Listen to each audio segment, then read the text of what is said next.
Ang video na ito mga kababayan ay kuha noong Mayo 6, 2022 sa bandang mga alas 10 ng umaga.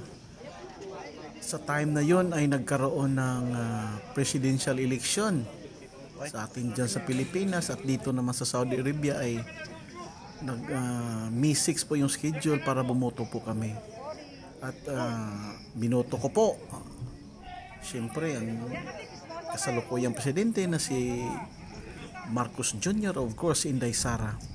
Hindi ko alam mga kabayan kung nabudol ba ako ni Marcos Jr. Ito lang po, maraming salamat at God bless sa lahat ng mga OFW, lalong-lalo na dito sa Kingdom of Saudi Arabia.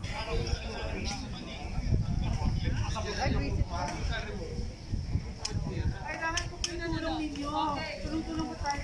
Hindi pa tayo bigyan na parang ano. Kasi baboto ko. Tayo. Ako, gugulo pa yan.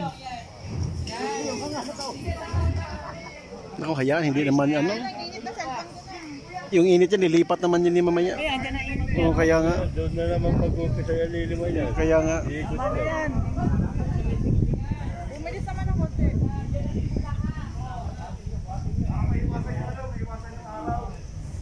Kuya, buhat-buhat naman. Pag galat-galat nakakaya sa Arabo, siya may-ari. May-ari dito natin.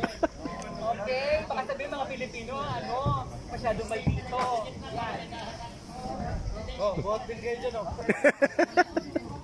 Tapos sa likod Ayos na yan. Didikit. Kakaano na naman eh. Yan, talikuran.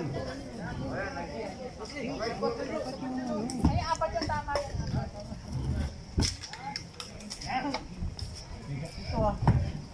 Yun, mag-alipin na. O kayo, nakupo na kayo.